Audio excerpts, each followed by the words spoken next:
₹7 के इजाफे से कोई बहुत बड़ा फर्क नहीं पड़ता। पेट्रोल ₹102.12 मिल रहा है। चित्रा त्रिपाठी जैसी महिलाएं पत्रकारिता की जो मर्यादा है वो खत्म कर चुके हैं। ये अब देश में पत्रकारिता कोई नहीं देखता, इसलिए सोशल मीडिया देखते हैं। सोशल मीडिया के भी अकाउंटों को हैक करते हैं, ये उन्हें बंद कराते हैं। तो ये नाकामयाब रहे लोग सरकार चलाने में। ये पेट्रोल डीजल गैस इनके पैसे जो है ना कम करने में कामयाब नहीं हुए। ये महंगाई जानबूझकर बढ़ा रहे हैं। जो वही भारत है जो भूटान को ₹50 और श्रीलंका को ₹60, आसपास के जो देश हैं उनको, नेपाल को, उनको बहुत ही कम सस्ते रेट में तेल बेचने का काम कर रहा है भारत। और यहाँ के निवासियों को, जो यहाँ के मूल निवासी हैं, जो इन्हें वोट देते हैं, जो इन्हें सरकार सत्ता में लेके आई, उन लोगों के लिए ये तेल 100 से भी ज़्यादा ऊपर पहुंचा दिया इन्होंने। गैस सिलेंडर जो है आप देखिए खाने का वो कितना ऊपर पहुंच चुका है, बुरा हाल है। जजों की, जो जितने भी हाई कोर्ट सुप्रीम कोर्ट के जज हैं, इनकी यदि संपत्ति की जांच कराई जाए तो पता चलेगा कि जो इन्होंने आज तक कमाया है उसके तो 1000 गुना इनकी ज़्यादा संपत्ति है। भाई ये पैसा जो भ्रष्टाचार करके लूट के बेईमानी से देश का पैसा आपने जो रख लिया है, और आप कितना ही बढ़ाते रहो, 15% लोग देश के मालिक बन गए और 85% जो लोग हैं वो बेचारे गरीब हैं। और छोड़ो, जज बनाने में भ्रष्टाचार चल रहा है। अपने ही जज अपने ही खानदान के लोगों को बना रहे हैं बिना टेस्ट पास करे। कोई टेस्ट ही नहीं है, बताओ। सीधा कॉलेजियम सिस्टम है, और वो भी असंवैधानिक है। कॉलेजियम जो है वो असंवैधानिक है, संविधान में उसका कोई प्रोविजन नहीं है। और दुनिया का एक भारत ही ऐसा देश है जो जजों की नियुक्ति भी जज ही करते हैं। पहला ऐसा देश दिखाई दे रहा है हमें, मैंने पढ़ा है कि जजों की नियुक्ति जज ही करते हैं और कोई करता नहीं है। इसके लिए सेपरेट एक इंस्टीट्यूशन बनाया जाए, एक अलग से संस्था बनाई जाए जो जजों की भर्ती करे। और मैं कह रहा हूँ कि वहाँ पे जो ये कॉलेजियम अपने अपने लोगों को बनाते हैं, ये बिल्कुल गलत है। ये कॉलेजियम का सिस्टम खत्म करके नीचे से प्रमोट होकर जाने चाहिए सारे जज। सिविल जज से ऊपर बनना चाहिए। सिविल जज डायरेक्ट एडीजे जो बनते हैं वो उन्हीं को हाई कोर्ट और सुप्रीम कोर्ट पहुंचा जाए। ऊपर का कॉलेजियम खत्म कर दिया जाए, मेरी मानो तो बिल्कुल पूरी तरह से। कॉलेजियम में सब बेईमानी, धांधलेबाजी, भ्रष्टाचार हो रहा है, इसलिए कॉलेजियम सिस्टम खत्म करना चाहिए। नीचे से जो जज जाते हैं वही ऊपर तक जाने चाहिए। देखो, यहाँ का जो मीडिया है वो इसलिए इन बातों को बढ़ा चढ़ा के कहता कि विद्रोह न हो जाए। यहाँ का नौजवान, यहाँ की जनसंख्या, यहाँ 140-45 करोड़ जो लोग हैं वो जन विद्रोह ना करते हैं। ये इसलिए दबाने की कोशिश करते हैं कि महंगाई जब आएगी तो लोगों पर डायरेक्ट इम्पैक्ट पड़ेगा। तो ये नहीं चाहते कि लोग जो है उन लोगों को दबाने की कोशिश करते हैं कि हमारी जो सरकार है वो। और इसी तरह मोदी जी ने भी बोला था पहले, आपने देखा होगा, मोदी जी ने पहले भी खुद ही बोला था कि आप तेल कम करो, ये यूज कम करो, यात्रा मत करो, ये करो, क्योंकि ना ऑलरेडी महंगाई बढ़ानी थी। कई प्रदेशों के अभी वो हुए थे इलेक्शन, उसमें पैसा, हाँ इलेक्शन तो पैसा खर्च हुआ था, तो उस पैसे की रिकवरी कैसे न कैसे तो होनी है। यहाँ जनता को कोई फर्क नहीं पड़ता। यहाँ के जो लोग हैं वो तो, जिन लोगों ने पहले ही लूट कर रख लिया है भ्रष्टाचार से, पहले ही ऑलरेडी कई सौ करोड़ रुपए, कई 1000 करोड़ रुपए चित्रा त्रिपाठी जैसे जिनके खाते में और जिनकी प्रॉपर्टी को दिया, आप यदि इनकी संपत्ति की जाँच कराई जाए तो जितना कमाती हैं तो उससे कई गुना ज़्यादा इन पर संपत्तियाँ हैं। ये जितने भी नेता हैं इनकी संपत्तियों की जाँच कराई जाए तो पता लगेगी कि आज तक जो इन्होंने 10% कमाया था, तो कई 1000 गुना इनकी संपत्तियां बढ़ गई हैं। तो ये नाकामयाब रहे, महंगाई रोक नहीं सकते। बस का एक ही रास्ता है कि ये जितने भी नौजवान हैं या जो भी लोग हैं ये समझें बात को और इन्हें सत्ता से बाहर करें। इनको बार बार ना लेके आओ यदि आपको रुकवाना है तो, क्योंकि रोटी और सत्ता वो पलटते रहना चाहिए। रोटी यदि नहीं पलटोगे जल जाएगी, सत्ता यदि नहीं आप बदलोगे तो वो अहंकारी हो जाती है, डिक्टेटरशिप चलाने लगती है। तो इसी तरह बीजेपी को बदलना, देश से जाना बहुत जरूरी है, दूसरी सरकार को लाना बहुत जरूरी है। लेकिन सर, देश में जो मीडिया वाले हैं वो तो ये कह रहे हैं, टीवी चैनल वाले, कि जो तेल कंपनियां हैं वो तो घाटे में चल रही हैं। ये सब झूठ बोल रहे हैं, कोई घाटे में नहीं चल रही, सब बकवास हैं। इनके जो डाटा है, जो इन्होंने कलेक्शन ले रखा है, वो झूठा ले रखा है पूरी तरह से। ये महंगाई रोक नहीं पाएंगे। तेल तो अभी और 150 तक जाएगा, मैं कह रहा हूँ। आपके चैनल के माध्यम से कह रहा हूँ कि यह भारत की जनसंख्या को मैं बताना चाहता हूँ कि तेल और गैस ये 150 को पार करेंगी। बीजेपी इसे 150 तक लेके जाएगी, धीरे धीरे बढ़ा के। एक साथ पैसे बढ़ाएगी तो विद्रोह हो जाएगा। लोग जो है रोडों पे आ जाएंगे और इन्हें सत्ता पलट होने का डर रहता है, इन्हें कहीं ये गड़बड़ ना हो जाए, हम सत्ता से बाहर ना हो जाए। तो इसलिए ये 2-2 रुपये, 1-1 रुपये डेली बढ़ाते रहेंगे। वो पता नहीं लगेगा लोगों को, धीरे धीरे सहन करने की आदत होगी यहाँ के लोगों को। तो इसलिए यहाँ के लोग जो हैं वो इतने गुलाम हो चुके हैं इनके पार्टियों के या नेताओं के। इनके खून में पूरी तरह से पानी बन चुका है। ये देश को बचाने की कोई बात नहीं करते। सारे लोग जितने भी हैं इन्होंने सब झूठ बोला। मोदी जी ने झूठ बोला, योगी जी ने झूठ बोला, गृह मंत्री अमित शाह ने झूठ बोला, सब ने झूठ बोला। झूठ बोलकर लोगों को लॉलीपॉप देकर, वो सपने दिखाकर कि हम ऐसा भारत बनाएंगे, आपके बच्चों को शिक्षा देंगे, आपके बच्चों को रोजगार देंगे, महंगाई कम करेंगे, न्याय व्यवस्था ठीक करेंगे, जजों की भर्ती करेंगे, कोर्ट बनाएंगे, और आपके स्वास्थ्य के लिए अस्पताल बनाएंगे, आपके बच्चों को पढ़ाने के लिए प्राइमरी स्कूल हम बिल्कुल और खोलेंगे, बल्कि खोलने की जगह इन्होंने 90,000 बंद कर दिए। सरकारी अस्पताल थे वो इन्होंने प्राइवेट करा दिए सारे, ज़्यादा से ज़्यादा। और आप देखिए सब कुछ तो इन्होंने बेच दिया धीरे धीरे। जितने भी संस्थान थे भारत सरकार के जहाँ से इनकम होती थी वो सब बेच खाए इन्होंने। अब ये बेचने पर लगे हुए हैं, जल जंगल और ज़मीन और नदियों को बेचने की इनकी शुरुआत हो चुकी है। तो ये भारत को प्राइवेट करना चाहते हैं।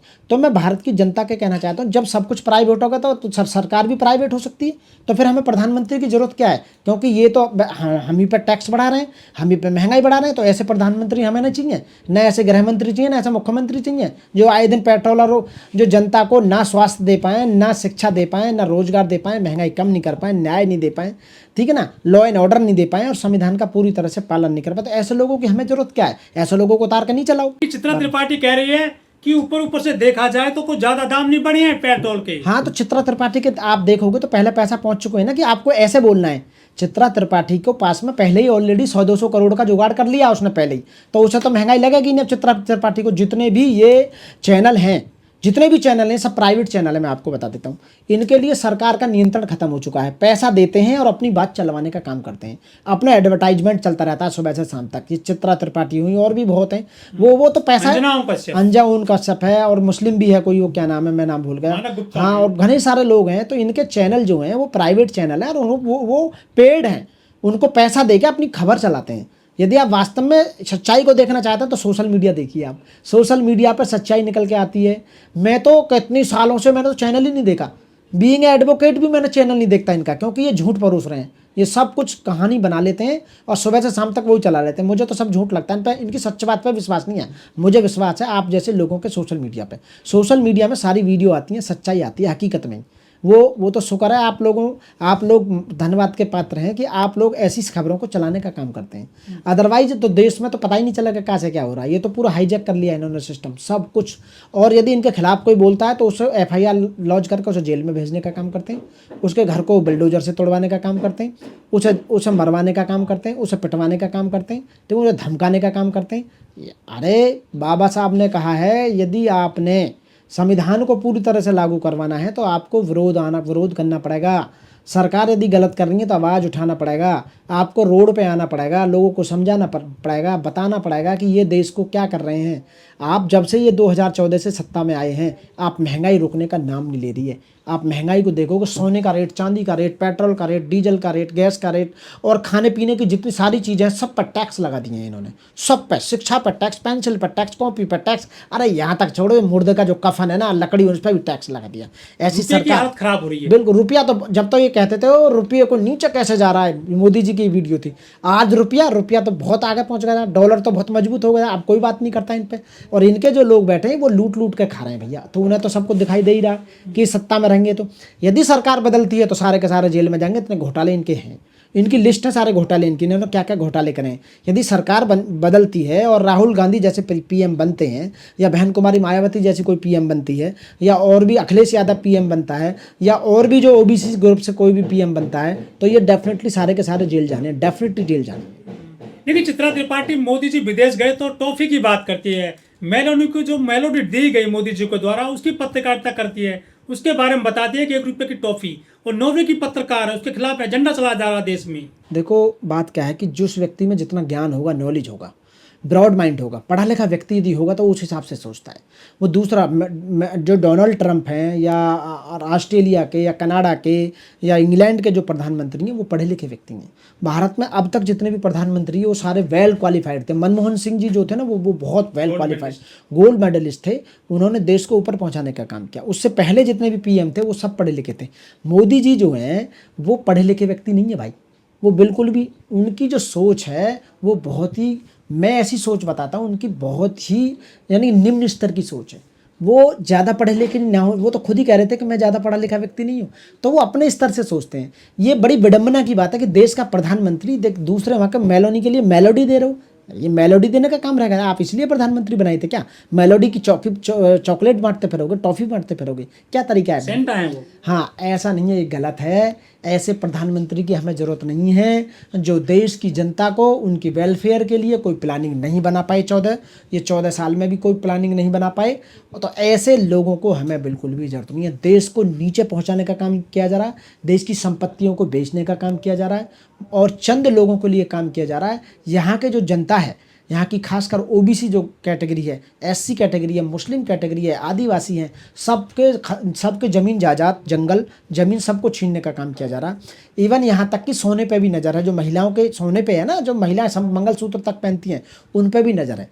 तो इसलिए सच्ची बात यह है कि आप समझो, आप देखो देश में हो क्या रहा है। भगवान बुद्ध ने कहा है कि आप उस बात को मानो जो तुम्हारी बुद्धि की कसौटी पे खरी उतरे। आप इस बात, किसी का फॉलोवर, अंधभक्त बनना बहुत गलत बात है। कोई भी हो, किसी का अंधभक्त नहीं बनना चाहिए। तो मैं उन अंधभक्तों के लिए कह रहा हूँ कि देश तुमने नीचे पहुंचा दिया है। अब जब तुम्हारी आंख खुलेंगी उस समय देश, आर्थिक संकट बता रहे हैं राहुल गांधी। क्या राहुल गांधी को यदि प्रधानमंत्री बना दिया तो देश का डेवलपमेंट हो जाएगा। डेफिनेटली बता रहा हूँ मैं डेफिनेटली बता रहा हूँ। यदि राहुल गांधी को प्राइम मिनिस्टर बना दिया, पढ़ा लिखा, हार्वर्ड यूनिवर्सिटी का पढ़ा हुआ व्यक्ति है, उसे तो जिसको पप्पू बना रखा है इन्होंने, देश का डेवलपमेंट कर देगा, वो पढ़ा लिखा व्यक्ति है। मैं सच बता रहा हूँ। क्योंकि पत्रकार कह रहे हैं कि जो बिजली संकट आ रहा है देश में, उत्तर प्रदेश में, इसके लिए जो गांव के लोग जिम्मेदार हैं वो इसी चलाते हैं, पंखे चलाते हैं बड़े पैमाने पर। तो फिर पकड़ते क्यों ना, उन पर FIR करो, करते क्यों ना हो। वोट बैंक की तुम्हारे ही तो जितने भी हैं। जब तुम चोर कर रहे हो तो चोरी जनता भी चोरी कर रही है। जब तुम चोरी कर रहे हो तो जनता भी चोरी कर रही है। इसीलिए जैसा राजा ऐसी प्रजा, प्रजा भी ऐसी, राजा भी ऐसे ही। अब चलाओ, देश को करो बर्बाद जितना करना है। कॉकरोच जनता पार्टी आ गई है, लेकिन जैसे ही पता चला कि जो जिसने पार्टी बनाई है डिजिटल के तौर पर अम्बेडकरवादी है वो, तो उसके पीछे पड़ गए हैं ये जो लोग पहले उसके जो है साथ थे। ये यदि वो इंडिया में होता, वो वहाँ PhD कर रहा है विदेश में, यदि वो इंडिया में होता उसे अब तक तो या तो मरवा देते उसे, अभिषेक को, या उसे जेल पहुंचवा देते। डेफिनेटली बता रहा हूँ, अरेस्ट करके अब तक जेल पहुंचा देते। ये इतने मतलब डरे हुए लोग हैं, क्योंकि इस देश की जो तकदीर को कोई बदल सकता है। पहले तो नौजवान और दूसरा धनवान। तो धनवान तो इनके कब्जे में है, नौजवान इनके कब्जे में नहीं है। जिस दिन नौजवान बिखर गया, जिस दिन नौजवान को पता लग गई, उस दिन ये नेपाल की तरह तख्ता पलट कर देगा यहाँ का नौजवान। डेफिनेटली वो रोडों पे आ जाएगा। और यहाँ की इतनी फोर्स भी नहीं है इनके पास, ना इतनी इनके पास पुलिस जो ये कवर कर सकते हैं, क्योंकि जवान बहुत ज़्यादा। हमारे यहाँ 60-75% नौजवान है।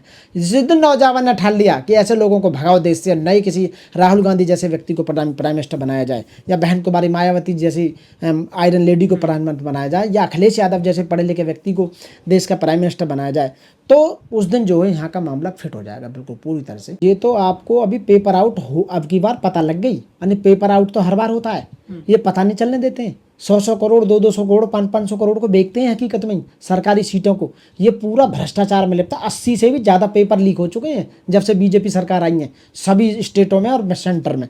अब रिकॉर्ड तक बोल रहा हूँ मैं, 80 से ज़्यादा लोगों के।